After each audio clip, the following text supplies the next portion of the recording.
Assalamualaikum warahmatullahi wabarakatuh.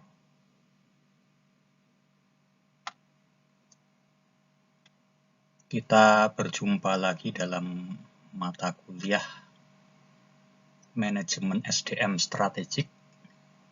Untuk kali ini saya akan menyampaikan bahan ajar tentang pengantar Manajemen SDM Strategik. Jadi kalau kita bicara tentang disiplin ilmu Manajemen SDM Strategik ini sebenarnya merupakan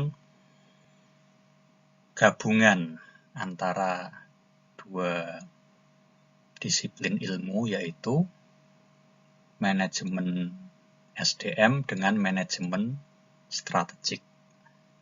Tentunya Anda pada semester-semester yang lalu juga telah mempelajari masing-masing bidang tersebut, ya. Anda mendalami manajemen strategik, ya, dalam mata kuliah tersendiri, dan juga manajemen SDM dalam mata kuliah tersendiri. Nah, dalam mata kuliah manajemen SDM strategik ini kita akan mengintegrasikan dan mensinergikan, ya, dua bidang ini. Ya. Nah, ini sebenarnya mulainya dari manajemen strategiknya. Ya, jadi nanti di awal-awal perkuliahan akan fokus, ya, mungkin sekitar 2 atau 3 pertemuan itu fokus untuk mereview kembali topik tentang manajemen strategik. Ya. Baru kemudian kita masuk ke bagaimana manajemen SDM ini bisa terintegrasi atau bersinergi dengan manajemen strategik. Jadi secara sederhana sebetulnya bisa kita katakan bahwa yang kita pelajari kali ini adalah bagaimana kita sebagai seorang profesional di bidang pengelolaan SDM, ya, atau yang populer dengan HRD, ya, kalau di perusahaan kita ini profesional, kita tempatkan diri kita sebagai seorang profesional HRD, ya, bagaimana kita selaku profesional HRD itu bisa menerjemahkan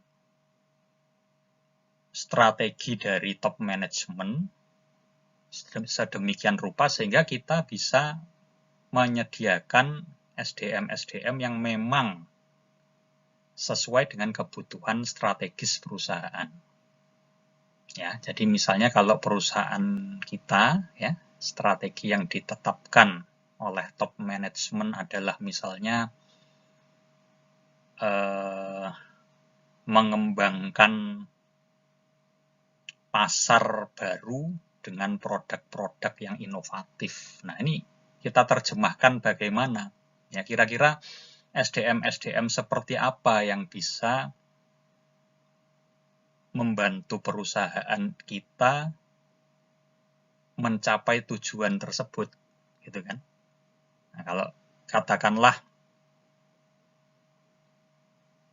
memasuki pasar-pasar baru dengan inovasi misalnya, ya, baik inovasi produk maupun layanan, tentunya kurang lebih SDM yang akan dibutuhkan mereka-mereka yang kreatif, ya, yang inovatif, yang mau belajar, yang terbuka terhadap hal-hal baru dengan pengalaman baru. Nah, ini bagaimana kita menyiapkan SDM yang kurang lebih profilnya seperti itu. Tentu ini mulai dari proses perencanaan, ya, kemudian rancangan-rancangan dari jabatan yang ada, ya, kemudian rekrutmen, seleksi, training, sampai ke kompensasinya, itu tentu harus dirancang dengan setepat mungkin, ya, sesuai dengan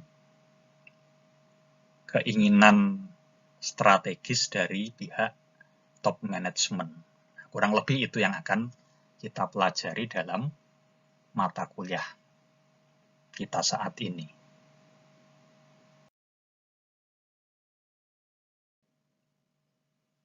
Baik, kita akan memulai dengan pengertian dari strategi. Apa itu strategi? Strategi menurut Chandler adalah penetapan tujuan dan sasaran jangka panjang suatu perusahaan, serta penentuan tindakan dan pengalokasian sumber daya yang diperlukan untuk mencapai tujuan tersebut. Ya, jadi kalau kita cermati, definisi strategi menurut Chandler itu ada paling tidak beberapa unsur penting. Yang pertama adalah adanya tujuan dan sasaran jangka panjang. Kemudian ada penentuan tindakan ya, untuk mencapai sasaran tersebut. Dan yang berikutnya adalah pengalokasian sumber daya yang diperlukan untuk mencapai tujuan. Ya, jadi kalau kita cermati ada paling tidak 3 gitu ya.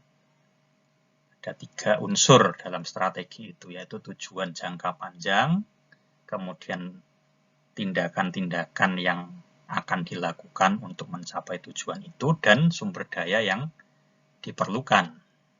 Ya. Nah, kemudian ada lagi dari Johnson and Scholes.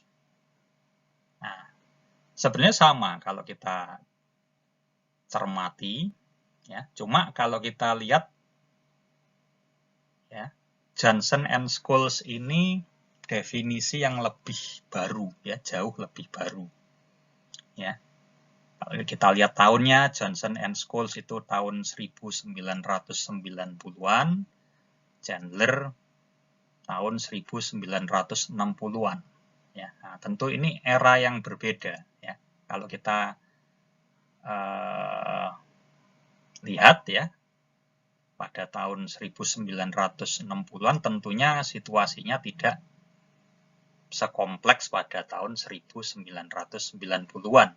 Ya, ketika Johnson dan Scholes mendefinisikan strategi. Jadi di sini kita lihat pada definisinya Johnson dan Scholes itu ada unsur lingkungan sudah mulai dipertimbangkan.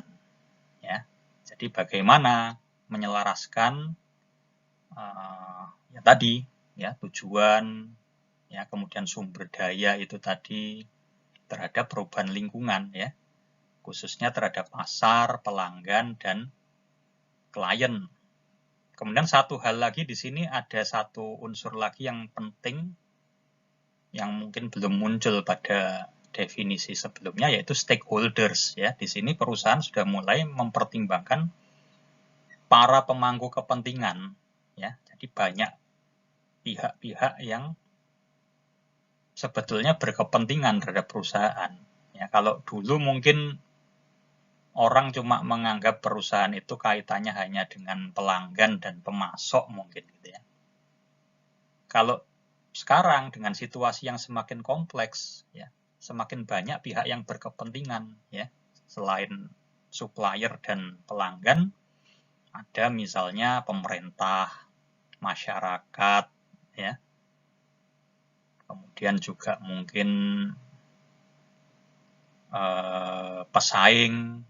Nah, pesaing ini juga tentunya hubungannya bukan cuma, kalau dulu mungkin cuma masalah berlomba dalam memasarkan produk gitu ya. Kalau sekarang sudah lebih dalam lagi gitu ya. Artinya bukan sekedar dalam memasarkan produk, mungkin termasuk juga dalam mendapatkan talent-talent yang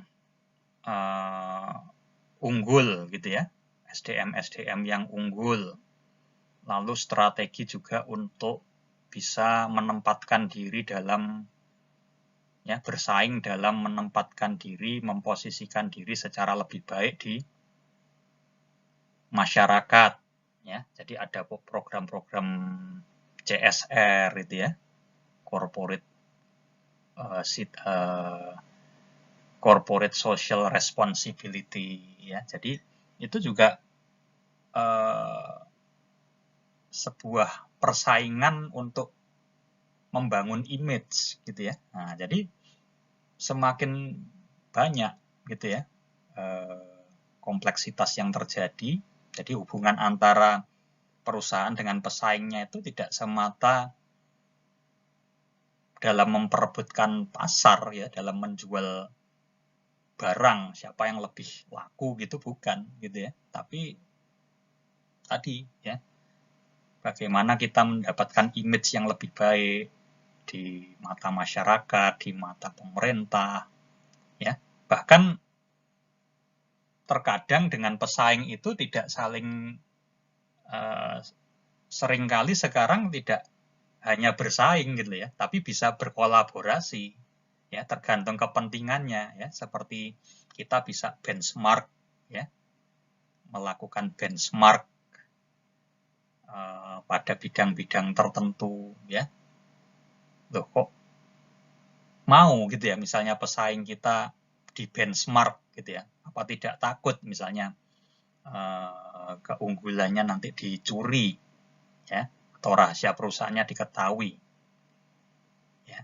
Nah ini juga menarik gitu ya, ternyata setelah dipelajari berdasarkan pengalaman, diteliti, sebenarnya sesekali melakukan kolaborasi itu justru bagus ya, karena di situ nanti kita bisa saling istilahnya belajar juga gitu ya, meskipun ada hal-hal yang juga tetap harus disimpan, dirahasiakan gitu ya.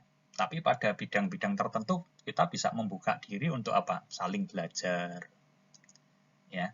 Kalau kita bersedia membagi keunggulan kita, mungkin perusahaan lain juga bersedia memberikan apa semacam kiat-kiat juga yang bisa kita pelajari, meskipun dalam dunia bisnisnya bersaing gitu ya.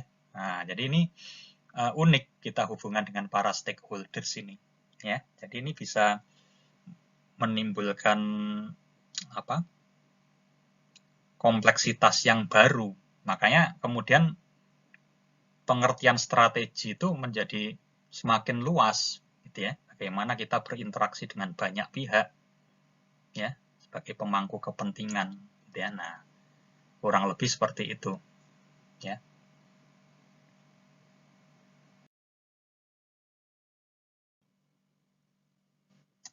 Nah, setelah membahas tentang pengertian strategi, kita masuk sekarang ke pengertian manajemen strategik. Ya, jadi di sini ada definisi dari Whelan dan Hanger yang sifatnya umum ya. Jadi menurut Whelan dan Hanger, apapun yang diputuskan dan kemudian ditindaklanjuti oleh pihak manajemen perusahaan, baik itu top management, middle management, ataupun first line management,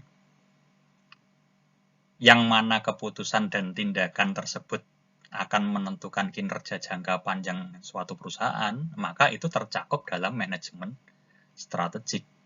Ya. Jadi apakah itu keputusan di bidang marketing, atau keputusan di bidang keuangan, di bidang SDM, di bidang produksi, ya, sepanjang itu akan menentukan kinerja jangka panjang suatu perusahaan, maka itu dikatakan sebagai bagian dari manajemen strategik.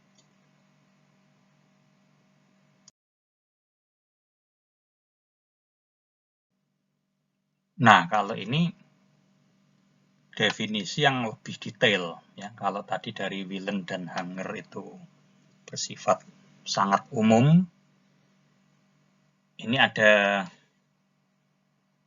pengertian manajemen strategik menurut Burns. Ya, jadi di sini Burns menguraikan manajemen strategik itu dalam banyak aspek, gitu ya. Jadi yang pertama, manajemen strategik itu terkait dengan lingkup yang menyeluruh dari berbagai aktivitas organisasi.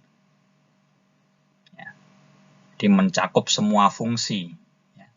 Marketing, keuangan, SDM, produksi, ya, IT, ya. Termasuk juga tujuan-tujuan perusahaan dan batasan-batasan yang ada di dalam perusahaan atau organisasi tersebut. Nah, kemudian ada unsur penyelarasan aktivitas organisasi dengan lingkungan tempat organisasi itu beroperasi. Ya. Kemudian ada proses untuk memastikan bahwa struktur, praktik, dan prosedur yang ada di organisasi itu bisa membantu organisasi mencapai tujuan.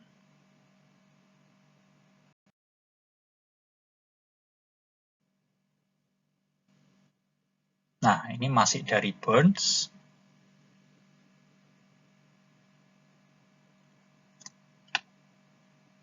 Jadi, dalam manajemen strategik, menurut Burns itu ada unsur penyelarasan aktivitas organisasi dengan kapabilitas sumber daya. Ada proses penilaian, ya, audit gitu ya, sampai seberapa jauh sumber daya yang layak bisa disediakan untuk memanfaatkan kesempatan atau menghindari ancaman dalam lingkungan organisasi. Ya, jadi kita memetakan ya sumber daya yang kita miliki, baik itu SDM, keuangan, ya, teknologi, ya, aset-aset yang ada, mungkin pabrik, gedung, itu seberapa jauh bisa dimanfaatkan untuk mengambil kesempatan-kesempatan yang muncul. Ya. Nah, kalau memang kurang, bagaimana kita mendapatkan? Nah, ini langsung terkait dengan poin berikutnya ya. Bagaimana kita mendapatkan sumber daya yang diperlukan? Ya. Kalau misalnya justru sumber daya itu sudah nggak menguntungkan atau bahkan bisa menjadi sumber kerugian, nah bagaimana melepaskannya? Ya. Nah, terus bagaimana mengalokasikan sumber daya itu ke bidang-bidang yang memang tepat, yang memang memerlukan. Ya, karena setiap fungsi dalam perusahaan, marketing, produksi, SDM, ya itu tentu punya kebutuhan-kebutuhan sendiri yang harus disesuaikan dengan strategi perusahaan, gitu ya. Nah, kemudian untuk menghindari ancaman juga, apakah sumber daya yang kita miliki sekarang sudah cukup kuat untuk bisa menghindari ancaman atau menghadapi ancaman dari lingkungan organisasi. Ya, kalau masih kurang, bagaimana cara mendapatkannya? Atau kalau ada yang justru memberatkan perusahaan, perlu diputuskan apakah ini mau dilepas, ya, dijual mungkin, ya, atau mau dialokasi ulang, atau seperti apa? Ya. Nah, ini hal-hal yang menjadi bagian dari manajemen strategik. Ya. Nah, kemudian yang terakhir, menerjemahkan sekumpulan variabel internal dan eksternal yang kompleks dan dinamis yang dihadapi oleh organisasi menjadi sekumpulan tujuan masa depan yang jelas dan terstruktur. Ini sebenarnya poin yang terakhir ini seperti merangkum poin-poin yang sebelumnya, gitu ya. Jadi sebenarnya pada poin-poin yang sebelumnya kan kita sudah melihat, gitu kan ya. Ada banyak variabel, baik internal maupun eksternal yang sifatnya kompleks dan dinamis, itu bagaimana kita membacanya, menerjemahkannya secara tepat sehingga nanti kita bisa memikirkan tujuan yang sesuai dengan kondisi tersebut. Ya, jadi masa depan kita seperti apa itu harus selaras dengan kondisi internal dan eksternal yang ada saat ini. Ya, tidak boleh dipaksakan ke kondisi yang terlalu ideal padahal situasinya tidak mendukung misalnya. Ya. Nah, jadi kita menetapkan tujuan harus yang realistis, yang jelas dan terstruktur. Ya, ada tahapan-tahapannya, ya, ada standar-standarnya, target-target yang jelas, ya. Nah, sehingga nanti bisa diimplementasikan dalam operasional sehari-hari.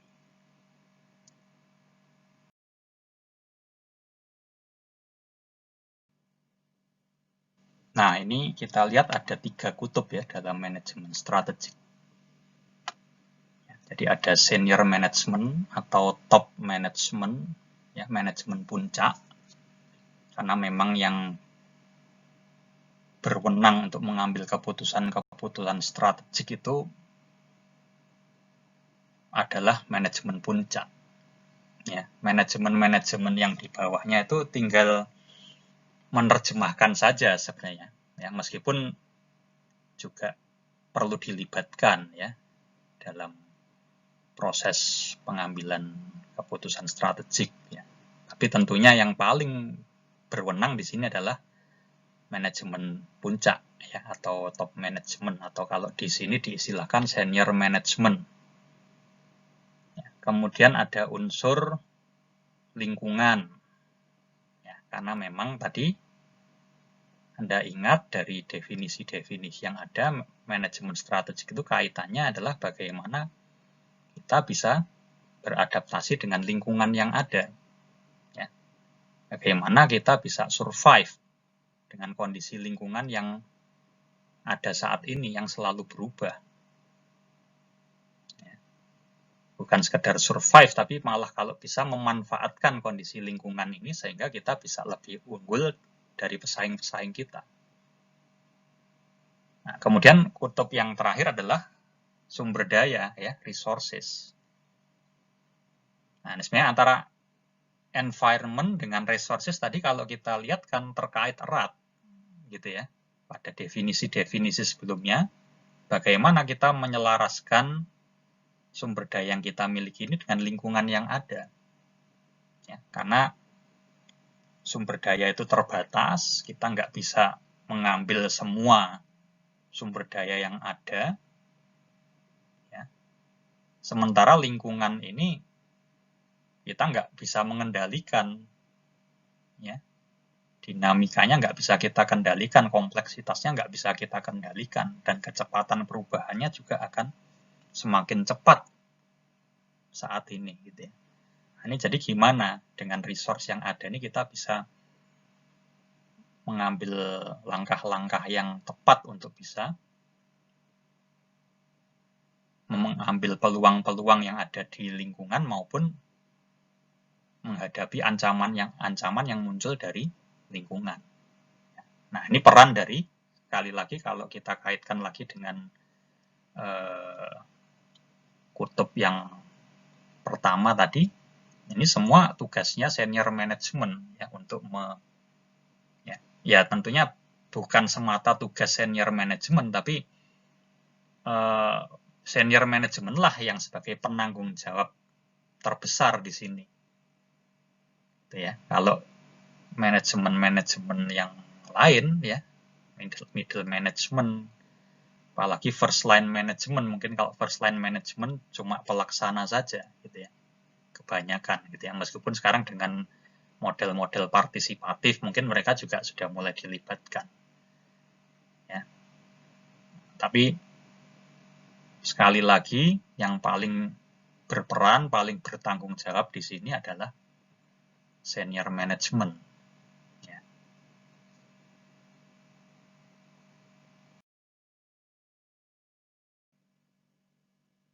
Oke, selanjutnya kita di sini melihat sebuah model manajemen strategik menurut Breton dan Gould. Ya, kalau kita lihat pada langkah yang pertama itu ada penetapan misi dan tujuan. Ya, jadi di sini ditentukan filosofi manajemennya seperti apa, nilai-nilai yang harus dimiliki oleh perusahaan apa, ya, atau disepakati oleh semua anggota organisasi, ya, apakah nilai-nilai kerja keras, kejujuran, ya, lalu filosofi manajemennya apakah keunggulan bersaing mungkin, ya, atau mungkin ada unsur-unsur tanggung jawab sosial, ya, selain mencari profit. Nah, itu adalah filosofi dan nilai-nilai. Ya, ini ditetapkan di awal. Ya, karena ini bisa dikatakan ruhnya sebuah organisasi atau perusahaan itu ya pada filosofi dan nilai-nilainya. Ya, kalau kita mencari karyawan nanti juga dalam proses seleksi bisa disaring berdasarkan kesamaan filosofi atau nilai-nilai yang dimiliki. Ya, jadi jangan sampai kita menerima orang yang tidak sama nilai-nilainya dengan nilai-nilai perusahaan, karena nanti sepandai apapun orang itu, dia kemungkinan besar akan mengalami masalah adaptasi di dalam perusahaan itu. Ya, dan satu saat mungkin dia akan resign gitu ya, karena mungkin dia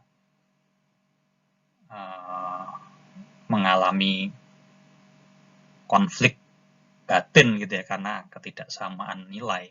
Ya. Nah, ini juga kerugian buat perusahaan ya, karena proses rekrutmen, seleksi, training itu juga memakan biaya gitu ya. Ketika kita sudah berinvestasi sedemikian besar untuk mendapatkan karyawan-karyawan terbaik, ya, dan memang kita dapatkan orang-orang yang kompetensinya atau keahliannya memang sesuai, tapi sayangnya tidak memiliki nilai-nilai atau filosofi yang sama dengan perusahaan, akhirnya juga 2 atau 3 tahun dia mungkin akan resign ya, akan pindah ke perusahaan lain yang bagi dia lebih cocok gitu ya. Nah, ini tentu kerugian. Jadi ini juga perlu ditetapkan di awal ya, karena ini akan menentukan proses-proses selanjutnya ya. Terutama pada bidang yang menjadi konsentrasi kita saat ini, ya ini SDM gitu ya. Oke, kemudian selanjutnya dilakukan analisis lingkungan ya. Nah, ini tadi ya, memotret kondisi internal, kekuatan dan kelemahan kita apa saja ya, kemudian melihat peluang dan ancaman dari lingkungan eksternal kita ya. Nah, ini harus dimonitor secara total gitu ya, secara menyeluruh. Ya. Nah, kemudian setelah kita bisa memetakan kondisi lingkungan baik internal maupun eksternal, pada langkah ketiga kita bisa memformulasikan strategi. Ya. Nah, ini bisa dibuat beberapa alternatif strategi. Ya, lalu dilakukan penilaian ya, mana strategi yang lebih cocok. Makanya di sini ada proses pemilihan strategik gitu ya. Strategi-strategi apa saja yang mungkin dilakukan, kita identifikasi, lalu kita nilai masing-masing mana yang paling cocok untuk kita jalankan. Ya. Baik itu nanti untuk level corporate, ya kalau ini sebuah perusahaan besar, ya sebuah grup perusahaan, maka dia buat strategi level corporate, atau level bisnis, ya. Level bisnis berarti ya di perusahaan, kalau dia sebuah grup perusahaan, ya mungkin level di anak-anak perusahaannya. Ya. Strategi pada anak-anak perusahaannya, atau strategi-strategi yang juga sifatnya fungsional, ya. Strategi marketingnya seperti apa, strategi keuangannya, strategi SDM-nya, ya.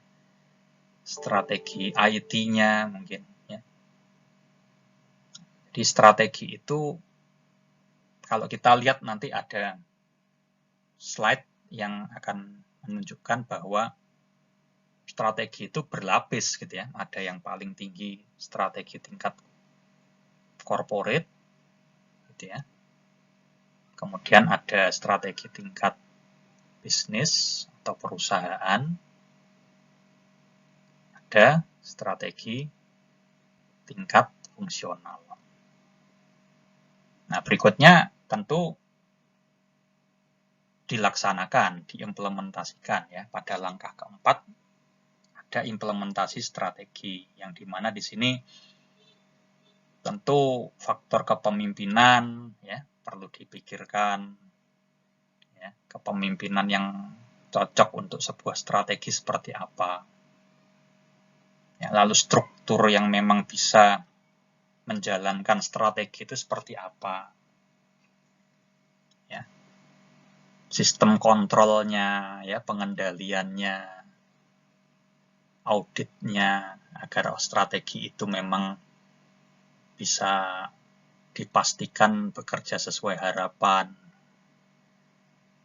Nah, kemudian ini yang menjadi porsi kita sebetulnya yang terakhir ini, human resource ya.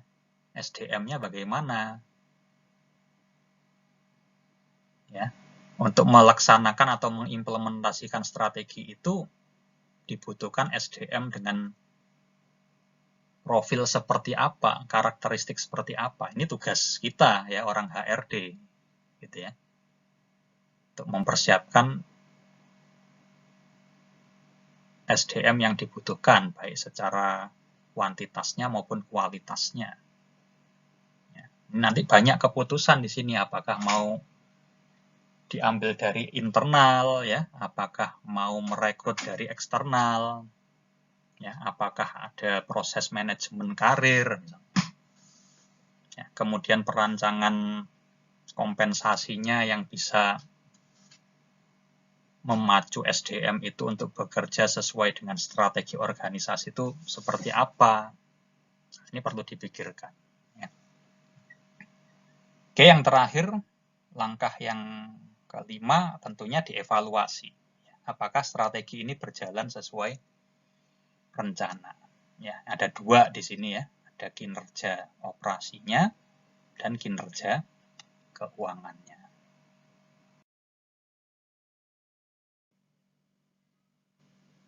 Nah, ini ada beberapa pilihan strategi bersaing yang bisa diambil oleh perusahaan. Ya. Jadi ini konsep dari Porter. Ya. Jadi menurut Porter itu ada dua dimensi yang perlu dipertimbangkan oleh perusahaan, yaitu dimensi keunggulan kompetitifnya dan dimensi skopnya, ya, cakupan kompetisinya. Ya. Jadi kalau kita bicara keunggulan kompetitifnya, itu ada dua pilihan, apakah mau bersaing pada sisi biaya, ya, menjual barang dengan harga yang murah, lebih murah dari pesaing, atau mau menjual keunikan. Ya, jadi barang yang lain dari yang lain, yang unik, yang berbeda dari para pesaingnya. Ya. Nah, kemudian kalau dari sisi cakupan, scope, itu kita bisa menetapkan apakah kita akan mengambil target yang luas, ya, pasar yang luas, hampir seluruh pasar atau segmen kita layani, atau kita hanya melayani segmen tertentu saja yang sempit, gitu ya, yang jumlahnya sedikit, mungkin eksklusif, gitu ya. Nah, ini kita bisa melihat kalau pilihan keunggulannya adalah pada low cost, harga yang murah, maka itu disebut sebagai cost leadership. Ya. Low cost leadership. Gitu ya. Kalau pilihannya pada keunikan, maka disebut sebagai diferensiasi. Nah, sebenarnya pada dasarnya strategi itu ya cuma dua ini gitu ya, low cost atau diferensiasi. Ya, cuma ada scope itu tadi gitu ya. Jadi kalau low cost dan scope-nya luas ya sudah, berarti kita sebut saja low cost leadership. Tapi kalau low cost dan scope-nya sempit, ya, hanya melayani segmen pasar tertentu, ya, maka disebut sebagai focus low cost leadership. Ya. Atau kalau kita menetapkan diferensiasi dan pasarnya luas ya disebut diferensiasi gitu aja. Tapi kalau diferensiasi dan hanya pada target market atau segmen pasar tertentu, segmen pelanggan tertentu, maka disebut sebagai focus differentiation, ya, diferensiasi yang fokus. Ya. Nah, contohnya kalau low cost leadership itu Walmart, ya. Jadi menjual harga yang murah dengan harga yang murah untuk target pasar yang luas. Ya, Walmart itu kalau di Indonesia ini ya semacam yang lebih kita kenal mungkin Giant, Carrefour gitu ya, Hypermart gitu ya. Jadi retail gitu ya, retail yang besar. Ya. Jadi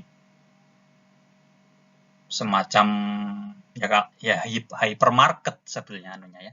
Kan ada minimarket, ada supermarket, ada hypermarket gitu ya. Kalau kita bicara retail itu ya. Nah, Walmart ini hypermarket gitu ya. Dia punya satu sistem yang sudah dikenal ya dan menjadi contoh bisnis-bisnis lain yang ada di dunia yang dia bisa jual item-item barang yang sangat banyak ya, mulai dari makanan, pakaian, barang-barang elektronik dan lain-lain ya. Itu dengan harga yang murah sekali gitu ya. Dan pasarnya luas ya, mulai dari anak kecil, remaja, orang dewasa, orang tua ya, karena itu barang-barang kebutuhan sehari-hari gitu ya. Nah, itu contoh low cost leadership. Kalau differentiation, nah kalau di sini contohnya Tommy Hilfiger ya. Nah, ini kebanyakan kan memang produk-produk fashion gitu ya. Seperti Guess, mungkin kalau di Indonesia ya yang dikenal Guess, Gucci mungkin ya, atau merek-merek parfum mungkin ya kan, parfum Benetton ya, ya banyak lah ya. Intinya ini produk-produk yang menjual keunikan ya. Mungkin kalau jam Rolex ya kan, atau Casio ya, semacam itu ya. Jadi ada diferensiasi, ada keunikannya dibanding dengan produk-produk yang lain atau merek-merek yang lain. Nah, kalau yang low cost fokus ya, itu contohnya di sini rent a wreck cars ya. Jadi ini kurang lebih rental mobil, tapi mobilnya yang nggak terlalu prima kondisinya ya. Biasanya kalau rental itu kan mobilnya bagus-bagus gitu ya, mobil yang dirawat dengan bagus ya, dan memang mobil-mobil yang punya image gitu ya, karena biasanya orang nyewa itu ya untuk menjaga image-nya gitu ya, misalnya untuk bertemu klien ya, mengadakan pertemuan bisnis, ya dia butuh mobil yang representatif, dia bisa sewa, ya. Atau mobil yang kondisinya memang bagus untuk perjalanan jauh, ya, untuk keluarga yang mau mudik mungkin butuh mobil yang kondisinya prima. Nah, ini kalau di Amerika sana mungkin ada peluang bisnis menyewakan mobil-mobil yang kondisinya nggak terlalu prima, ya mungkin untuk segmen yang memang nggak punya terlalu banyak dana, ya, atau anggarannya terbatas, tapi dia membutuhkan transportasi. Makanya di sini ada persewaan mobil tapi yang kondisinya tidak terlalu prima tapi masih layak jalan lah, ya. Itu bisa jadi di Amerika sana ada pelaku bisnis yang melihat ini ada segmen-segmen yang butuh mobil tapi dananya terbatas. Dan segmen ini nggak banyak gitu ya sebenarnya, nggak banyak. Karena kebanyakan orang-orang yang sewa mobil tentunya orang-orang yang berduit gitu ya, orang-orang yang budgetnya besar gitu ya. Nah, tapi ada segmen ini ada sehingga dimanfaatkan gitu ya. Dan digarap dengan serius gitu kan. Sehingga bisa jadi bisnis yang prospektif gitu ya. Nah, kalau yang fokus differentiation ini contohnya di sini dicontohkan perusahaan yang menjual peralatan mendaki gunung. Nah, ini jadi dia menyasar segmen-segmen para pendaki gunung yang memang jumlahnya di masyarakat mungkin kan tidak banyak orang-orang yang punya hobi yang berisiko tinggi seperti ini, gitu kan ya. Nah, makanya dia memilih saya fokus pada segmen ini. Ya, biasanya ini juga pelaku bisnisnya orang yang paham betul gitu ya. Dia mestinya juga seorang pendaki gunung juga. Ya, atau mantan pendaki gunung, atau dia punya komunitas yang cukup kuat di masyarakat pendaki gunung gitu ya, komunitas pendaki gunung gitu. Sehingga dia paham kebutuhan-kebutuhan mereka dan dia memilih untuk fokus di situ. Ya, menjual keunikannya pada segmen ini gitu ya. Mungkin peralatan pendakian gunungnya memang yang kelas-kelas premium gitu ya. Yang inovatif, inovasi-inovasi terbaru dalam peralatan pendakian gunung yang dia jual.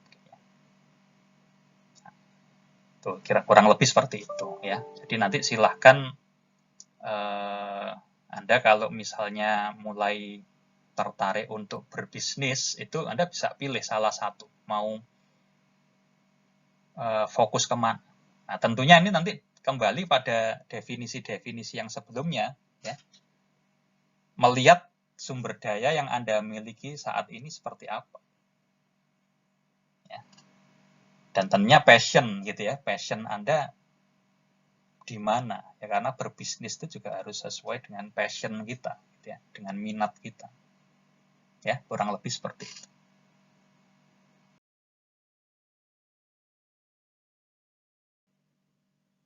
Baik, ini yang tadi saya sebutkan bahwa strategi itu bisa bertingkat-tingkat gitu ya. Jadi mulai strategi corporate gitu ya, atau strateginya induk perusahaan ya, kalau ini bentuknya semacam holding gitu. Jadi ada induk perusahaannya ya. Jadi kalau di sini pertanyaannya adalah kita mau berbisnis apa saja gitu ya. Kita lihat seperti Astra gitu kan, itu dia punya banyak bidang usaha, ada otomotif, perkebunan dan sebagainya. Itu level corporate. Ya. Kemudian kalau level bisnis, katakanlah ini anak-anak perusahaannya, kalau tadi induk perusahaannya, nah, ada bisnis 1, bisnis 2, bisnis 3 ya. Bisnis unit 1 misalnya itu otomotif, bisnis unit 2 perkebunan, bisnis unit 3 mungkin komputer, ya. Dan bisa ada lebih dari 3 ya. Kalau ini kan cuma sekedar contoh saja. Nah, di sini pertanyaannya atau isu utamanya bagaimana cara kita bersaing. Nah, ini yang tadi kembali pada modelnya Porter tadi ya, masing-masing bisnis unit ini bisa mengembangkan, mungkin ada yang diferensiasi ya, mungkin ada yang di low cost ya, meskipun dia satu corporate, satu induk perusahaan, tapi kalau sudah di level bisnis itu dia akan melihat kondisi lingkungan persaingannya ya, atau industrinya ya, apakah ya dia akan lebih memilih diferensiasinya ya. Bisa jadi bisnis unit 1 ini yang bergerak di bidang otomotif misalnya, dia akan lebih ke arah diferensiasi ya, karena mungkin mobil kelas atas mungkin ya, sehingga dia harus punya keunikan, image gitu ya, atau inovasi. Nah, sementara bisnis unit 2 tadi bergerak di bidang perkebunan, mungkin yang penting di sini efisiensi, gimana bisa menjual hasil-hasil perkebunannya, misalnya kopi, coklat, ya, atau kelapa sawit mungkin dengan harga yang kompetitif, ya, yang lebih murah dari pesaingnya dan seterusnya, ya. Nah, baru kemudian level berikutnya adalah level fungsional, ya. Di sini ada R&D, ya kan, apa itu, riset dan pengembangan, ya, marketing, pemasaran, ya. Terus human resource, SDM, ada manufacturingnya, keuangannya, masing-masing fokus pada bidang fungsionalnya. Nah, jadi di sini apa pertanyaannya atau isu utamanya? Ya.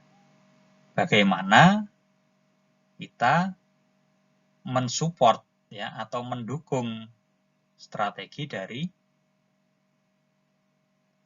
bisnis level atau strategi bisnis dari perusahaan tempat kita bernaung gitu ya. Jadi ini kan fungsi-fungsi ini ada di masing-masing bisnis ini gitu kan.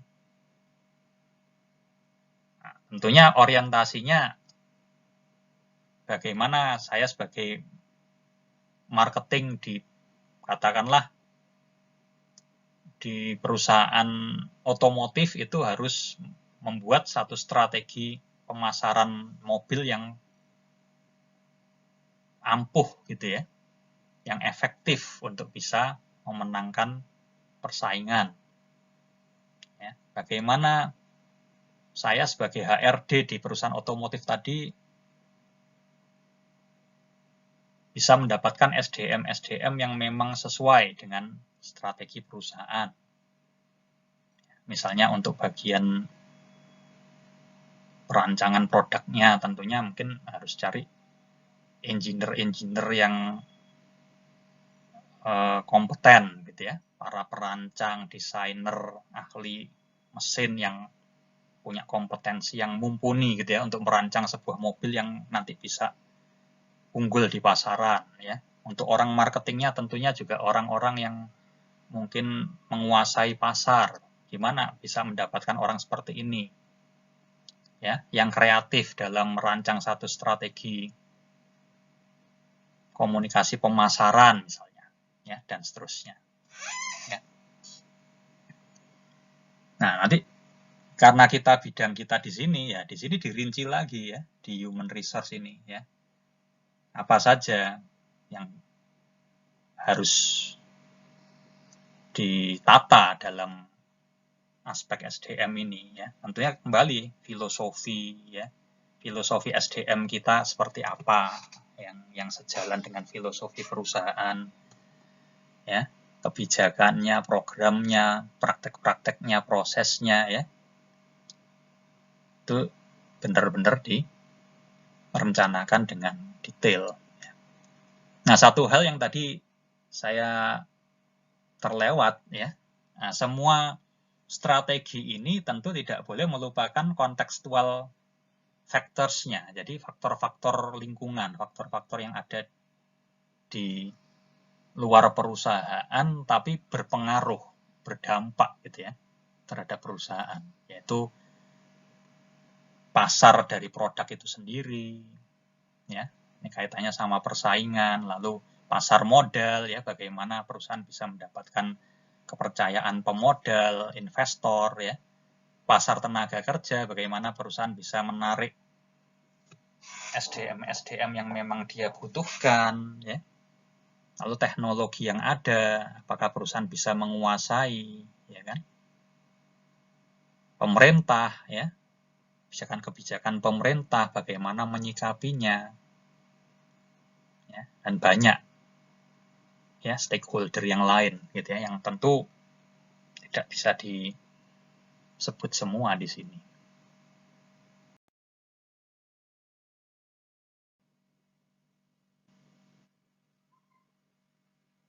Oke, mengapa kita harus mengelola SDM secara strategis? Di sini kita bisa lihat bahwa SDM itu aset yang harus dikelola dengan benar agar selaras dengan kebutuhan organisasi. Ini sebenarnya sudah terungkap ya pada bahasan-bahasan di slide sebelumnya, gitu ya. Yang penting di sini organisasi harus bisa memastikan bahwa mereka mendapatkan SDM yang tangguh dan bisa mengatasi berbagai tantangan kompetitif utama di masa kini dan masa mendatang. Ya, jadi memang isu utamanya memang gimana sih selain kompetensi-kompetensi yang sifatnya teknis ya, itu tentu pasti harus ya sesuai dengan core bisnisnya masing-masing perusahaan. Ya, kalau perusahaan otomotif tentunya orang-orang yang punya kompetensi tinggi di bidang otomotif, perusahaan perkebunan, orang-orang yang punya kompetensi tinggi di bidang teknik mengelola lahan perkebunan, ya. Tapi tentunya kompetensi teknis itu nggak akan cukup kalau mereka nggak bisa beradaptasi dengan perubahan lingkungan, ya. Makanya ini ada tambahan PR gitu ya buat para HRD, gimana ya bisa mempersiapkan SDM yang ada untuk bisa beradaptasi dengan tantangan lingkungan yang semakin kompleks, ya, semakin cepat berubah dan semakin berat tentunya. Ya.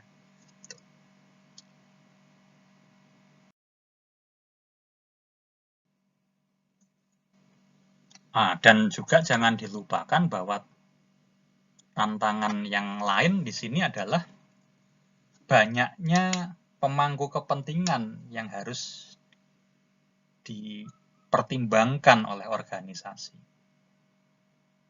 Ya. Yang antara lain adalah tentu saja investor, ya. Kemudian pelanggan, masyarakat, ya. Terus organisasi lainnya ya termasuk pesaing gitu ya. Sudah kita bahas tadi di slide yang sebelumnya.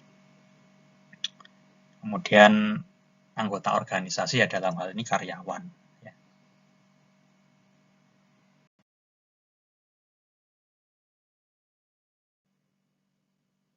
Nah ini kalau dari sisi pemilik atau investor tentu kepentingan mereka apa saja. Ini perlu dipertimbangkan perusahaan ya. Tentu mereka ingin keuntungan finansial, reputasi perusahaan yang baik, ya, image yang selalu meningkat dari waktu ke waktu, ya, dan tentunya keberlangsungan jangka panjang, ya, bagaimana perusahaan ini bisa bertahan dalam jangka panjang.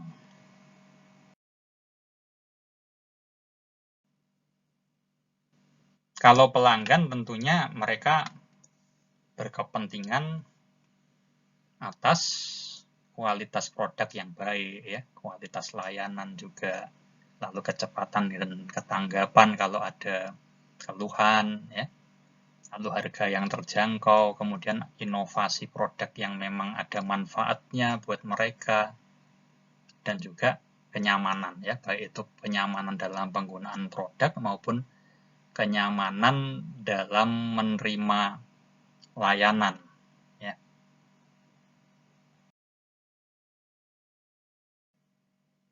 Oke, kalau dari sisi masyarakat tentunya masyarakat menginginkan perusahaan itu untuk taat pada hukum, ya, kemudian punya tanggung jawab sosial, ya, bisa menjalankan praktik bisnis yang etis, gitu ya.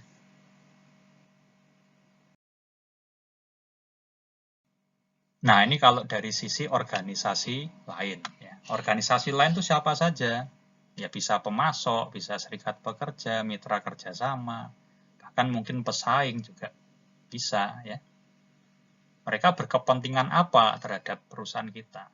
Ya, yang diharapkan dari kita tentu apa? Bisa diandalkan, bisa dipercaya, ya, bisa sama-sama memecahkan masalah secara kolaboratif. Ya, jadi ini juga penting untuk membangun image kita, gitu.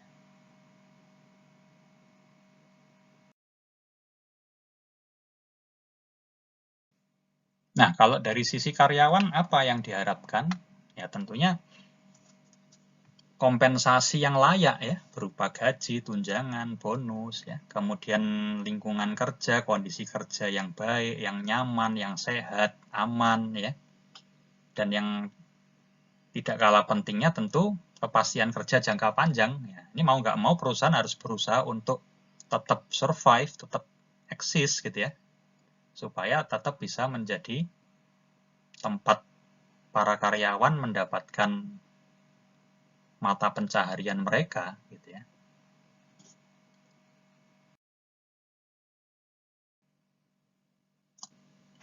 Nah, sekarang kita membahas tentang MSDM strategik itu sendiri apa, gitu ya. Ini ada beberapa definisi dari Britain. Manajemen sumber daya manusia strategik adalah proses mengaitkan fungsi SDM dengan strategi organisasi guna meningkatkan kinerja. Nah, ini sudah saya sebutkan di awal, ya, bahwa memang MSDM strategik itu integrasi antara manajemen SDM dengan strategi, ya, dengan manajemen strategik, ya. Artinya fungsi-fungsi SDM itu dikaitkan dengan strategi yang sudah ditetapkan oleh organisasi. Nah, kemudian dari Armstrong dikatakan bahwa manajemen SDM strategik itu mendefinisikan tujuan-tujuan organisasi dan merencanakan cara mencapai tujuan tersebut melalui para karyawan. Nah, ini sebenarnya maknanya sama, ya, cuma di sini penyampaiannya yang berbeda, ya. Jadi bagaimana tujuan-tujuan tersebut bisa tercapai melalui SDM yang memang sesuai dengan kebutuhan strategis organisasi, ya.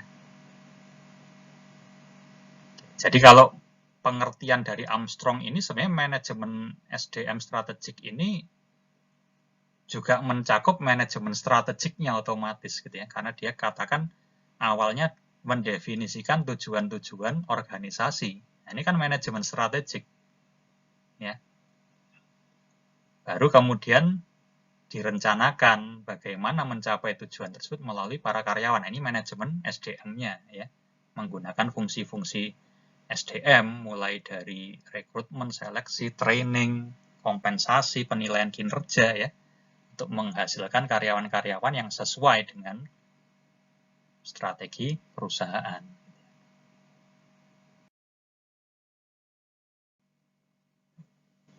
Nah, ini masih menurut Armstrong, manajemen SDM strategik itu proses yang menggunakan pendekatan menyeluruh untuk mengembangkan strategi-strategi SDM yang terintegrasi secara vertikal dengan strategi perusahaan dan secara horizontal satu sama lain. Nah, ini ada hal baru yang kita lihat di sini ya. Kalau integrasi vertikal itu sudah sejalan dengan apa yang kita bahas pada slide-slide sebelumnya. Ya, karena kalau kita ngomong integrasi vertikal ya otomatis itu integrasi dengan strategi perusahaan. Gitu ya. Tapi di sini yang baru, ya, yang baru kita temukan dari bahasan kita, ya, itu adalah integrasi horizontal. Artinya apa? Ya manajemen SDM ini harus bisa integratif dengan fungsi-fungsi yang lain, dengan marketing, ya, dengan produksi keuangan. Dan ini sangat natural gitu ya, karena memang tugas kita memenuhi kebutuhan SDM ya di seluruh fungsi yang ada di semua perusahaan, di semua bagian perusahaan maksudnya. Ya. Otomatis kita harus paham ya, rekan-rekan kita yang di marketing itu butuh SDM seperti apa, rekan-rekan kita di keuangan butuh karakteristik SDM bagian keuangan yang seperti apa, kawan-kawan kita di produksi ya membutuhkan orang-orang produksi yang seperti apa, mulai dari manajer produksinya, manajer pabriknya, supervisornya ya, operator mesinnya dan sebagainya.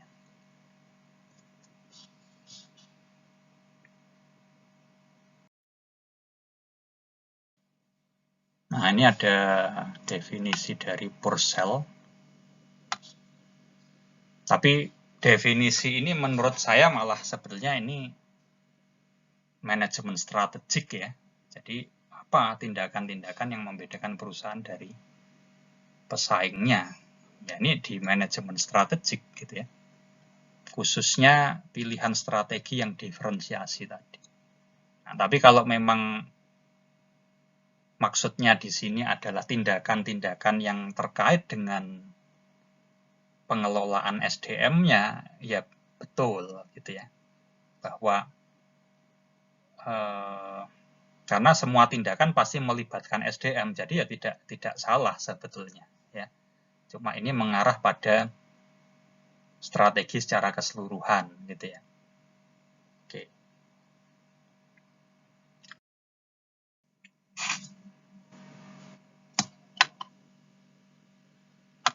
Nah, ini ada pembahasan yang agak lebih rinci ya tentang MSDM strategik dari Henry dan Pettigrew. Ya. Jadi di sini MSDM strategik itu pertama pasti ada perencanaan. Kemudian ada pendekatan yang koheren untuk merancang dan mengelola sistem SDM yang ditunjang filosofi tertentu. Nah, kembali di sini ada filosofi. Ya. Di filosofi itu semacam roh atau jiwa gitu ya yang akan menentukan rancangan-rancangan selanjutnya.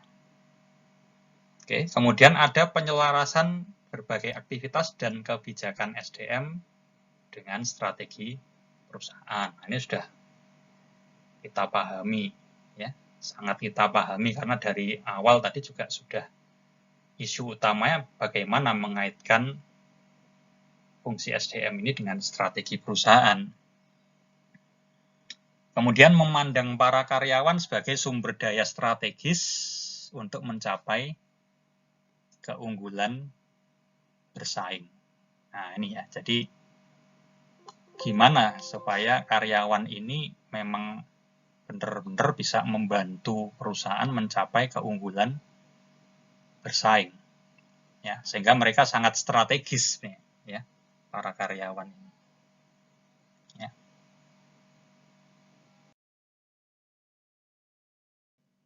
Nah, ini kita bertemu dengan segitiga lagi. Ya. Tapi segitiga yang kali ini menunjukkan bahwa lingkungan menjadi variabel mediator bagi MSDM strategik. Ya. Jadi maksudnya bahwa lingkungan ini ya mengaitkan antara strategi SDM dengan strategi bisnis. Ya. Karena apapun yang diputuskan terkait dengan SDM dalam konteks strategis itu tentu harus memperhatikan faktor lingkungan, karena jangan lupa bahwa salah satu unsur penting dalam lingkungan itu pasar tenaga kerja. Nah, jadi bagaimana menyelaraskan pasar tenaga kerja, ketersediaan tenaga kerja, ya sisi supply gitu ya. Kalau kita bicara perencanaan SDM itu ada supply and demand dari SDM, bagaimana pengelola SDM atau HRD itu melihat ketersediaan di pasar tenaga kerja dari sisi supply tentunya, dan dengan kebutuhan atau demand yang muncul dari strategi bisnis. Nah, ini makanya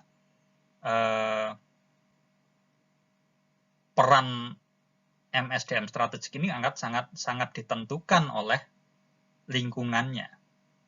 Ya, langkah-langkah yang mau diambil, apakah merekrut dari eksternal atau melakukan pelatihan secara internal, itu akan sangat ditentukan oleh lingkungan. Ya, di samping itu juga lingkungan yang dinamis itu akan sangat mempengaruhi ya perkembangan teknologi, perkembangan ilmu pengetahuan, ya tren-tren dalam profesi itu akan harus dipantau, ya akan sangat perlu dipantau oleh para profesional di bidang HRD ya, supaya dia bisa menyarankan strategi-strategi yang tepat ya untuk top management ya. Jadi dalam hal ini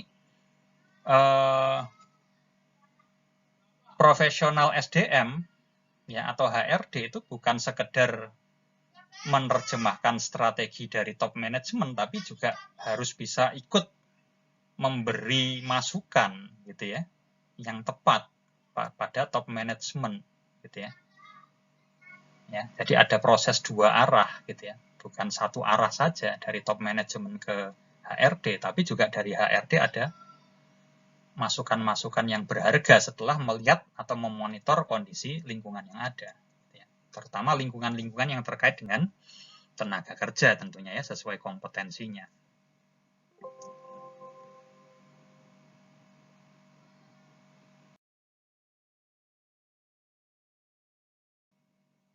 Lalu bagaimana perusahaan bisa memperoleh dan mempertahankan keunggulan bersaing melalui SDM? Nah, ini ada 3 kondisi yang harus dipenuhi. Ya. Yang pertama, harus dipastikan bahwa karyawan-karyawan kita itu merupakan sumber nilai tambah, ya, ada added value-nya. Kayak perlu ada proses audit, proses evaluasi kinerja yang secara berkesinambungan ya untuk memonitor ya, apakah karyawan-karyawan kita ini dari yang level atas, dari direktur sampai ke level bawah, mungkin operator mesin atau bahkan OB, mungkin itu ada nilai tambahnya ya. Nah, kalau nggak ada nilai tambahnya, mungkin ya kalau masih bisa diupayakan melalui pelatihan mungkin atau redesign dari jobnya ya, job redesign itu perlu diupayakan gitu ya. Tapi kalau sudah tidak ada nilai tambahnya sama sekali, ya mungkin harus di PHK gitu ya. Cuma PHK-nya tentu harus yang manusiawi ya, yang mengikuti ketentuan-ketentuan dari pemerintah tentunya ya, ada pesangon yang layak, lalu kemudian dia juga dipersiapkan masa depannya mungkin dengan dibekali kemampuan berwirausaha, itu perlu dilakukan ya supaya tidak timbul gejolak gitu ya. Jadi PHK itu tidak tidak masalah kalau memang itu untuk meningkatkan efisiensi dan efektivitas organisasi, tapi caranya harus sesuai dengan ketentuan ya, supaya tidak timbul gejolak dan supaya tetap manusiawi gitu ya. Kemudian tentunya kita harus berupaya mendapatkan karyawan yang langka ya. Jadi langka ini banyak ya, langka kompetensi teknisnya, langka mungkin karakter kepribadiannya atau karakter kepemimpinannya mungkin ya, passionnya ya, atau experience-nya ya, pengalamannya. Ini gimana caranya kita cari talent-talent yang langka ini.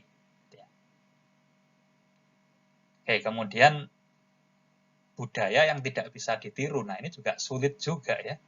Budaya ini gimana kita bisa menghasilkan budaya yang nggak bisa ditiru perusahaan lain, karena sebetulnya budaya itu hampir mirip satu sama lain gitu ya. Saya kira saat ini juga tidak ada perusahaan yang tidak menekankan pada service excellent. Semua mengatakan service excellent gitu ya.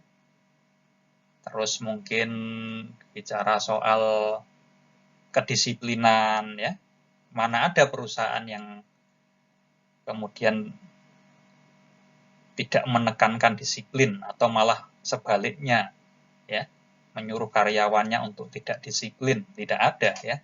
Jadi sifatnya umum ya. Service excellence, kedisiplinan, kejujuran, itu kan hal-hal yang umum ya. Semua pasti mengatakan perusahaan saya membutuhkan karyawan-karyawan yang jujur, yang disiplin, yang bisa melayani dengan excellent. Tapi apa keunikannya? Nah, ini yang sulit, yang harus dicari ya. Dan mungkin mencarinya mungkin juga sebetulnya sudah ada akarnya di organisasi itu sendiri, cuma belum terungkap gitu ya. Nah, ini biasanya butuh jasa konsultan yang berpengalaman ini untuk bisa mengeluarkan budaya-budaya yang asli dari perusahaan itu sendiri dan bisa menjadi kekuatan gitu ya.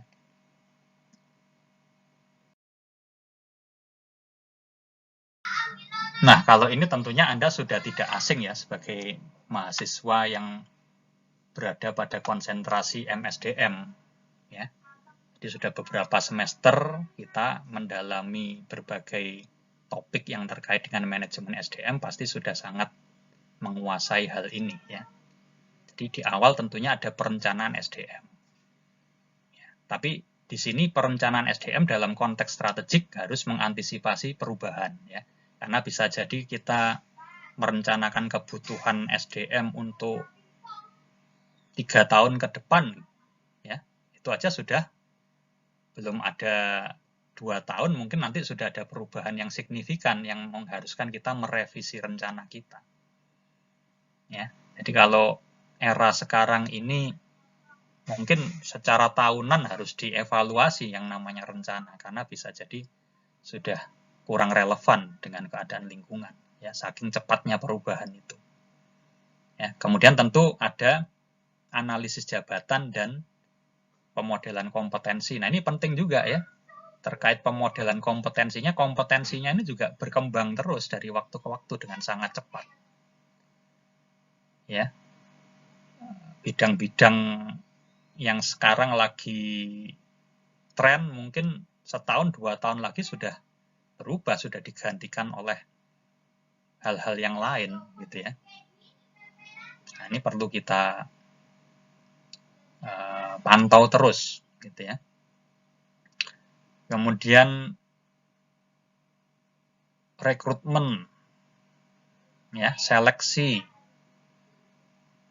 pelatihan. Nah, ini semua harus dilaksanakan dengan sebaik mungkin ya. Di dalam pelatihan ini gimana kita mengasah karyawan kita agar semakin kompetitif ya. Nah, ini tadi pernah saya katakan tentang benchmarking ya. ini terkait ya. Jadi karyawan yang kompetitif itu yang bagaimana? Tentunya yang bisa bersaing dengan karyawan pada bidang yang sama di perusahaan yang lain. Jangan sampai ketinggalan dari sisi keahliannya, ya, kompetensinya, ya, wawasannya. Nah, ini kalau memang ada peluang untuk melakukan benchmarking dengan perusahaan lain, ini kita bisa melihat. Nah, kalau soal karyawan saya kira tidak ada masalah, ya. Beda dengan rahasia perusahaan yang terkait dengan teknologi, ya kan, keunggulan produk. Tapi kalau untuk karyawan saya kira sudah lebih terbuka, gitu ya, saling bertukar informasinya antara satu perusahaan dengan perusahaan lain, ya. Apalagi ada asosiasi-asosiasi profesi, ya tentunya semakin terbuka juga. Sekarang yang standar kompetensinya pada satu bidang tertentu itu apa? Seperti apa, ya? Misalnya ahli mesin, ya, atau engineer, ya, engineer yang di bidang permesinan itu sekarang harus menguasai apa? Itu saya kira secara industri orang sudah saling terbuka, ya, mungkin melalui asosiasi profesi, ya, harus menguasai apa? Engineer yang di bidang elektronik itu apa? Sekarang trennya penguasaannya apa? Mungkin robotik, gitu ya. Di bidang komputer harus menguasai apa, ya, pengolahan big data, cloud computing, ya, apa tren-tren baru dalam network, ya, itu saya kira sudah bisa lebih terbuka, ya. Nah, ini peluang untuk bisa mengembangkan karyawan yang kompetitif, ya, termasuk di bidang profesi HRD itu sendiri, ya. Sekarang HRD itu harus menguasai apa, ya, harus mengembangkan kompetensi kepribadian yang seperti apa dan sebagainya, ya. Kemudian yang terakhir mengembangkan pendekatan untuk kompensasi total, ya. Pendekatan kompensasinya ini juga perlu ada kebaruan, gitu ya. Nggak cukup dengan gaji saja, gitu ya. Tapi insentif-insentif, bonus-bonus yang terkait dengan perubahan sikap, ya, pengembangan kompetensi yang selaras dengan perkembangan zaman dan juga bisa mendukung strategi organisasi, ya. Nah, ini masih tentang aktivitas MSDM, ya. Jangan dilupakan pengukuran kinerja, ya. Dan yang penting adalah umpan baliknya, ya. Jadi supaya karyawan itu punya referensi, ya, apa saja yang perlu saya perbaiki dari sisi keahlian, dari sisi sikap, ya, dari sisi pengetahuan, wawasan dan sebagainya. Oke, kemudian ada penggunaan bayaran berbasis kinerja. Ini tadi, ya, terkait dengan kompensasi tadi, cuma ini secara lebih khusus masalah bonus, insentif itu tadi dikaitkan dengan target-target yang memang sifatnya strategis. Ini memang perusahaan tidak boleh terjebak pada pola-pola lama yang sekedar memberi insentif itu berdasarkan target kinerja tertentu, ya, berdasarkan output atau unit yang dihasilkan, ya. Karena sekarang eranya sudah era knowledge, gitu ya. Era keunggulan itu ditentukan oleh knowledge, seberapa besar, seberapa luas pengetahuan yang dimiliki oleh organisasi, ya, atau lebih mengarah pada learning organisasi. Jadi sebisa mungkin ini juga kinerjanya ini juga selain kinerja dari sisi target kuantitas, gitu ya, itu juga dari sisi penambahan pengetahuan, peningkatan kompetensi itu juga menjadi target kinerja mestinya, ya. Jadi ada target-target tahun ini seorang karyawan harus menguasai kompetensi apa atau mengembangkan sikap yang seperti apa yang sejalan dengan kebutuhan organisasi, ya, dengan tuntutan lingkungan. Nah, itu bisa diprogramkan. Ya, tentunya memang prosesnya tidak mudah, gitu ya. Jadi dari sisi organisasi atau HRD-nya sendiri juga harus bisa merumuskan ya apa saja itu tadi knowledge yang diperlukan, sikap ya, attitude yang sejalan dengan perkembangan zaman sekarang ini yang seperti apa, sikap-sikap mental seperti apa, soft skill apa yang harus dikembangkan. Ini juga harus tepat gitu ya. Terus implementasinya di lapangan seperti apa, ini mestinya juga perlu dirumuskan standar-standarnya lalu dituangkan dalam rencana kinerja karyawan dan di situ dirancang ya, dirancang untuk bayaran berbasis kinerjanya ya, insentifnya supaya mereka mau mengembangkan diri. Ya, misalnya tahun ini kalau bisa mengembangkan sikap tertentu dia akan dapat apa gitu ya. Apa berupa cash, langsung dapat bonus sekian juta misalnya. Atau ada kesempatan mengembangkan diri yang lebih besar, mungkin ikut training di luar negeri, dibiayai perusahaan penuh ya kan. Apa karena kan orientasi karyawan itu juga nggak cuma uang gitu ya, apalagi kalau gajinya memang sudah tinggi, dia sudah mencapai tingkat karir tertentu yang secara finansial sudah sangat mencukupi, mungkin dia akan beralih pada kebutuhan yang lain ya, kebutuhan aktualisasi diri ya. Itu perlu dipetakan juga ya, masing-masing orang tentu beda gitu ya. Oke, kemudian memberi tunjangan dan layanan ya pasti ya kan. Meningkatkan keselamatan dan kesehatan di tempat kerja ini juga harus dijaga tentunya ya. Dan serikat pekerja serta perundingan bersama ya. Ini juga untuk mempertahankan organisasi supaya tetap kondusif. Ini serikat pekerja juga perlu dilibatkan mestinya ya dalam setiap keputusan ya, karena mungkin perubahan lingkungan itu bisa jadi nanti menuntut perubahan-perubahan yang cukup drastis. Ini kalau nggak dikomunikasikan dengan serikat pekerja bisa timbul gejolak. Ya, misalnya soal PHK itu tadi ya, karena tuntutan lingkungan, ya perubahan teknologi yang cepat, banyak karyawan yang mungkin sudah nggak bisa mengikuti tren yang ada, terpaksa harus dilakukan PHK. Ini perlu pembicaraan dengan serikat pekerja. Ya, jadi gimana caranya ya, strategi untuk melakukan perampingan perusahaan tapi dengan cara yang baik gitu ya, yang manusiawi ya, dan tidak mengurangi produktivitas gitu ya.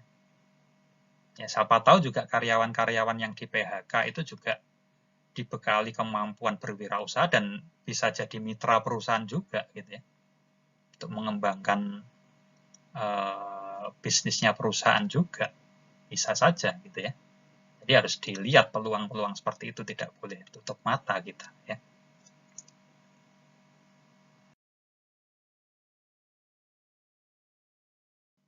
Nah, itu tadi kan fungsi-fungsi yang sudah kita kenal ya secara tradisional gitu ya.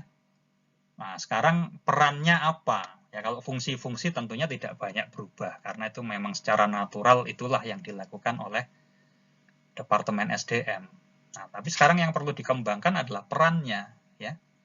Jadi di dalam konteks strategis itu apa saja peran kunci Departemen SDM. Di sini kita bisa melihat ya, ada 5 peran, yaitu sebagai mitra bisnis, sebagai konsultan, sebagai inovator, sebagai pemantau, dan sebagai manajer perubahan. Ya, nanti akan kita lihat masing-masing.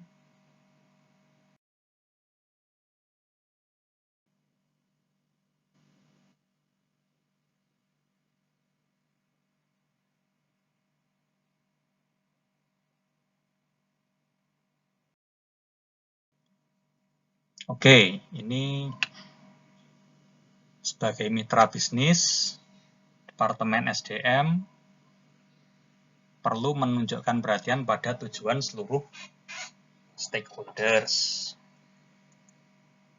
Ya, jadi Departemen SDM ini tidak hanya mengurus SDM di perusahaannya saja, ya, tapi juga harus paham yang diinginkan oleh owner atau pemegang saham, kemudian oleh pelanggan, masyarakat, pemerintah, ya, itu apa saja kepentingan mereka terhadap perusahaan. Ini harus dipahami supaya nanti SDM yang dikembangkan oleh HRD itu juga bisa memenuhi kepentingan-kepentingan tersebut sebisa mungkin, gitu ya. Nah, kemudian harus memahami lingkungan eksternal dan organisasi. Ya, ini kaitannya tadi dengan perumusan strategi tadi. Ya, harus mampu memonitor juga kondisi lingkungan eksternal dan internal dalam organisasi. Ya, supaya Departemen SDM ini juga bisa memberi masukan-masukan yang bagus buat top management. Ya, bukan sekedar terima order aja atau sekedar menerjemahkan saja strategi yang ada, tapi juga ikut memberi masukan, ikut membentuk strategi gitu ya. Kemudian membantu perumusan pelaksanaan. Nah, ini ya.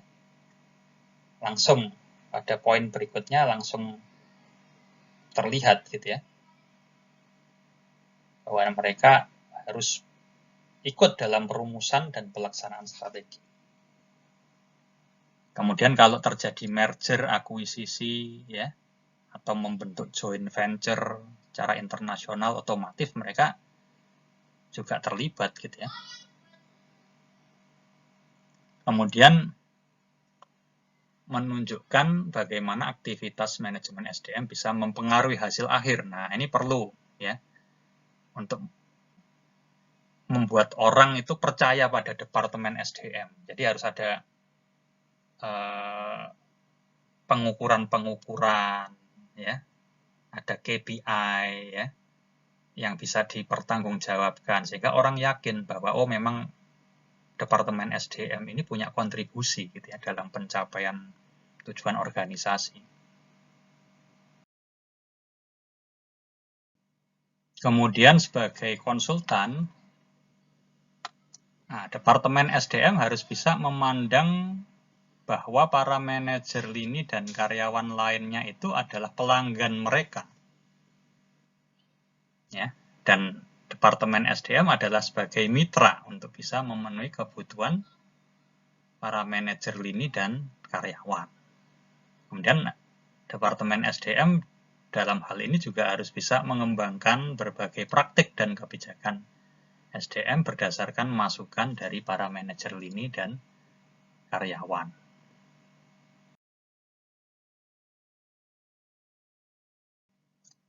Lantas ini sebagai inovator. Nah, di sini Departemen SDM harus mampu berinisiatif untuk melakukan tindakan yang memang diperlukan. Ya, jadi harus peka ya terhadap tuntutan situasi atau tuntutan lingkungan. Ya. Di inisiatif tidak harus dari posisi top manajemen atau posisi-posisi yang sifatnya lini gitu ya. Karena selama ini kan sering diposisikan memang Departemen SDM ini bagian yang supporting aja gitu ya, bukan bagian yang sifatnya line management seperti marketing ya, keuangan mungkin ya. Tapi sekarang tidak seperti itu ya, karena SDM ini menjadi sesuatu yang penting dan strategis. Ya, sehingga di sini Departemen SDM juga harus punya inisiatif. Ya. Kemudian juga proaktif dalam memanfaatkan e-learning, internet, teknologi baru lainnya untuk bisa meningkatkan layanan SDM. Dan tentunya harus terus merevisi dan memutakhirkan kebijakan dan praktik SDM.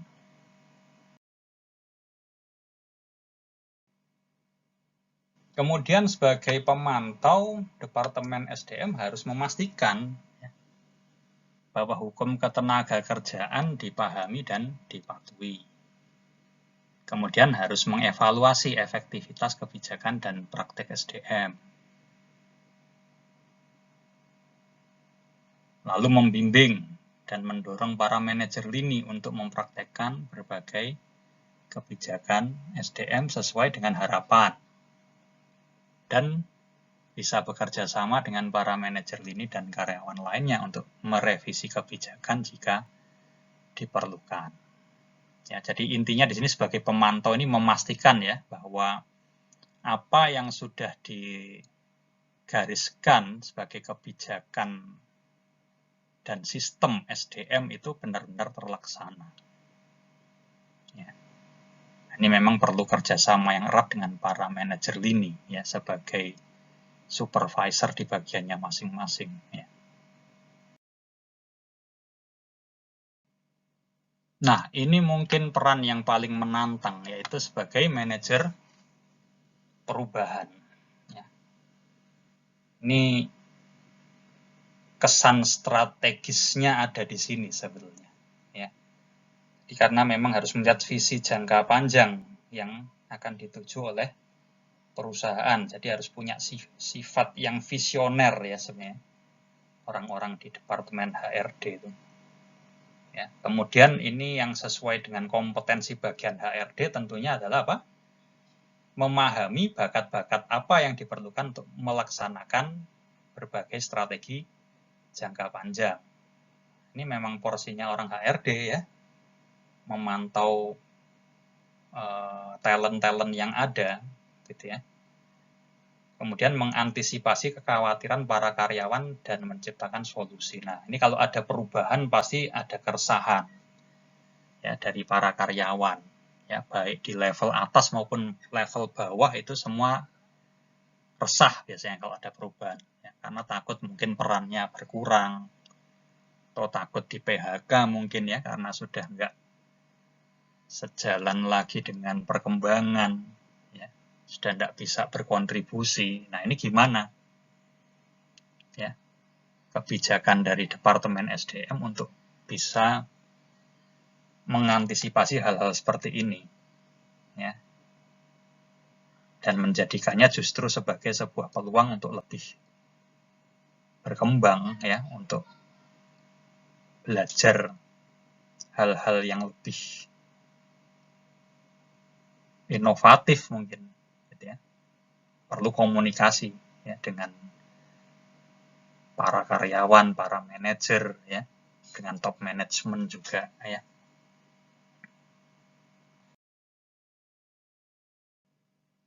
Nah, ini ada 3 model strategi SDM yang bisa diterapkan. Ya. Ada model berbasis kontrol, ada model berbasis sumber daya, ada model yang integratif.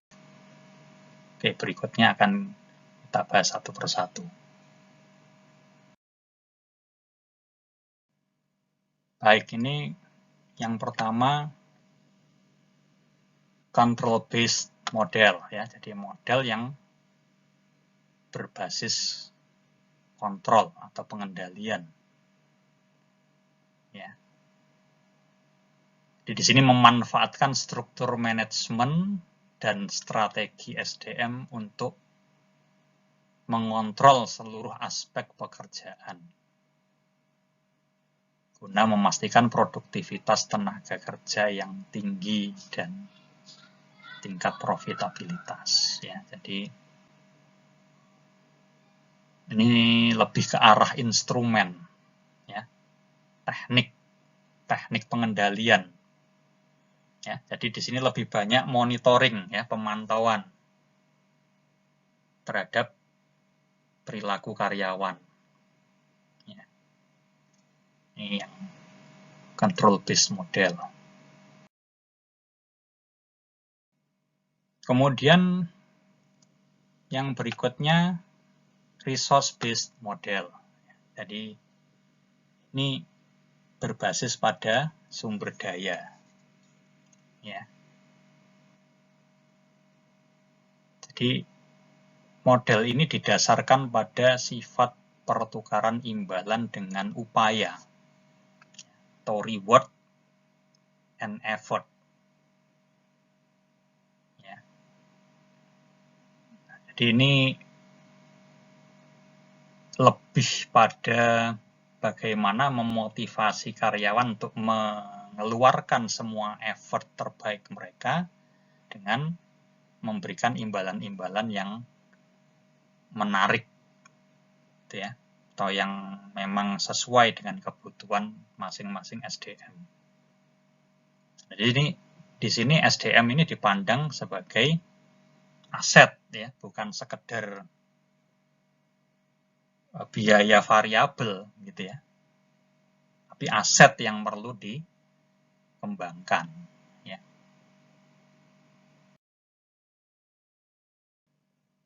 Nah, ini penggambaran dari resource based model, ya, secara skematisnya seperti ini. Ya, ini menurut Barney, ya, juga Hill and Jones, ya. Jadi ini gabungan beberapa konsep. Kita mulai dengan sumber daya dan kapabilitas yang dimiliki perusahaan, ya. Jadi di situ ada nilai, ada kelangkaan, ya. Jadi sebisa mungkin perusahaan harus punya sumber daya yang langka. Kemudian inimitability yang nggak bisa diimitasi, nggak bisa ditiru, ya, dan yang nggak bisa digantikan dengan yang lain, ya, non-substitutability, ya, nggak bisa digantikan dengan yang lain. Ya, jadi kalau perusahaan punya berbagai sumber daya yang karakteristiknya seperti ini, maka dia bisa membentuk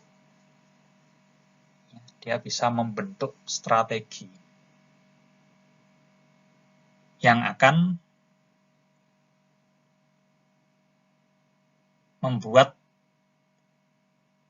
keunggulan bersaingnya itu bertahan, ya, sustain competitive advantage.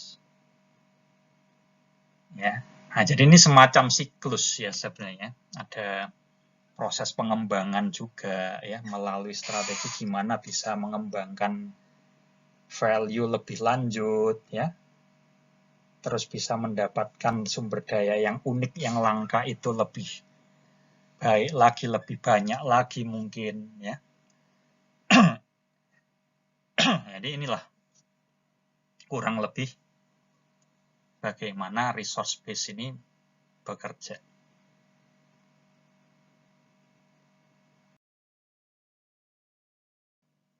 Nah, model yang terakhir adalah model yang integratif, ya, sesuai dengan namanya ini menggabungkan, ya, mengintegrasikan dua model yang sebelumnya. Ya. Jadi ada unsur kontrol, ada unsur pengelolaan sumber daya juga. Ya. Nah, ini ada dua dimensi di sini, dimensi akuisisi dan pengembangan, yang ada dua alternatif di sini. Apakah pengembangan internal atau rekrutmen eksternal, lalu ada dimensi locus of control. Yang alternatifnya pertama, ya, pengawasan kepatuhan karyawan terhadap standar berbasis proses. Dan yang kedua, pengembangan kontrak psikologis yang menumbuhkan hubungan sosial, saling percaya, dan respect. Dengan kontrol yang berfokus pada hasil.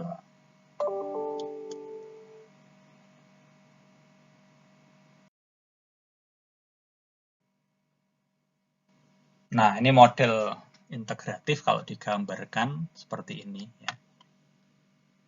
Ini menurut Bamberger dan Mesulam, ya. Jadi tadi kan ada dua dimensi, yaitu locus of control, ya. Atau di sini terlihat lebih lengkap istilahnya locus of workplace control. Jadi locus of kendali di dalam tempat kerjanya, ya, di perusahaan itu. Ya, kemudian ada dimensi yang terkait dengan akuisisi. Ya, apakah akuisisi secara internal atau secara eksternal. Kita bisa lihat bentuk-bentuk strategi SDM yang terbentuk di sini. Ya. Jadi kalau kita lihat pertama misalnya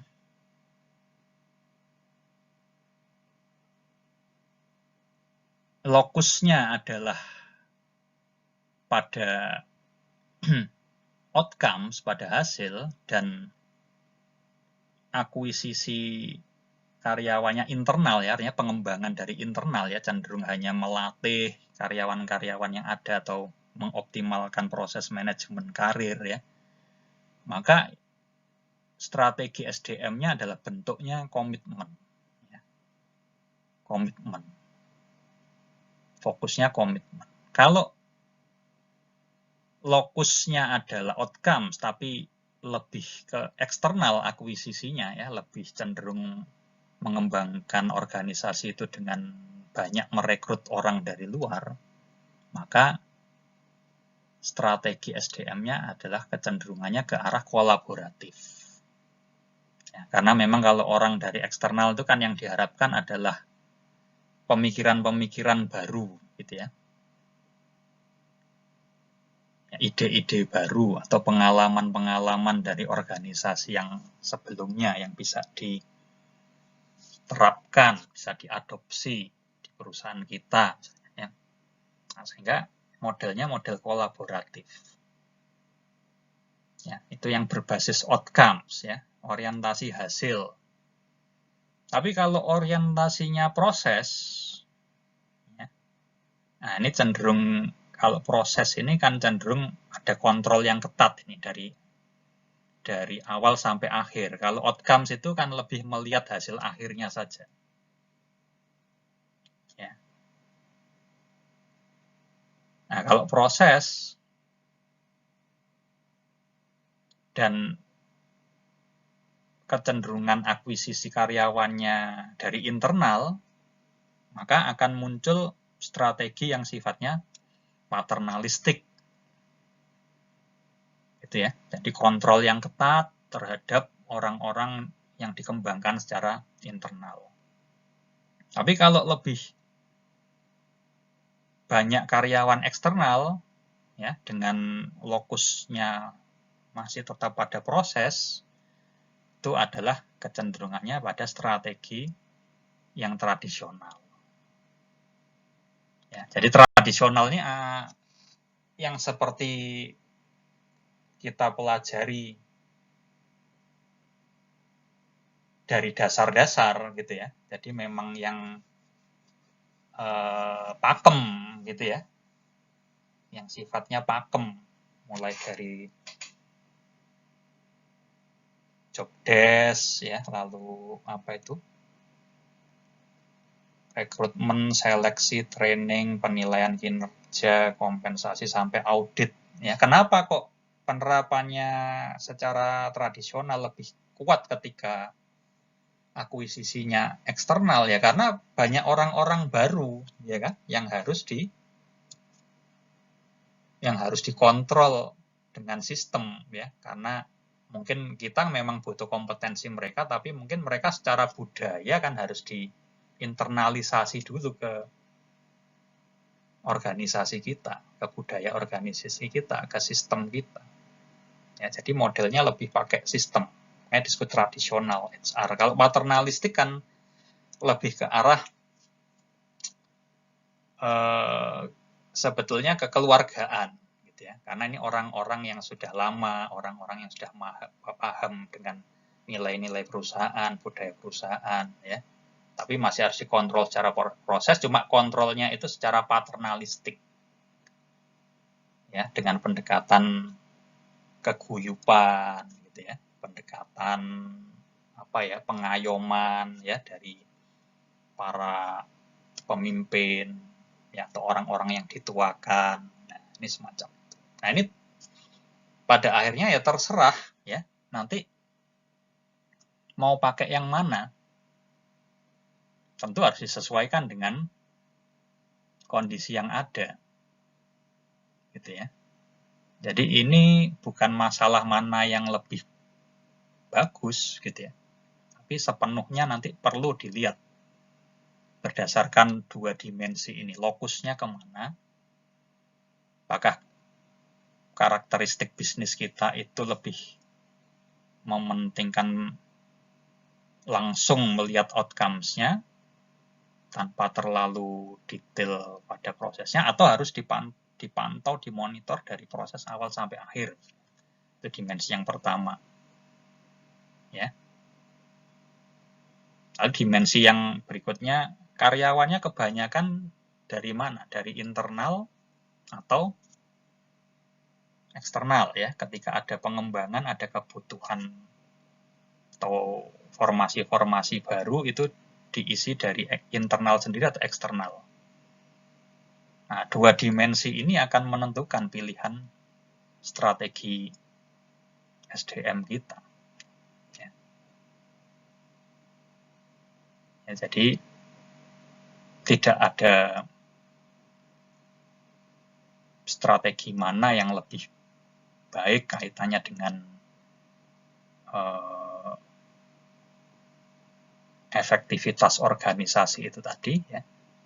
Strategi yang terbaik adalah yang paling sesuai dengan kondisi dan situasi yang memang ada di dalam organisasi itu sendiri. Jadi memang perlu ada kepekaan di sini, gitu ya. Oke, jadi saya kira materi kita cukupkan sampai di sini. Ya, terima kasih atas perhatiannya. Semoga sukses.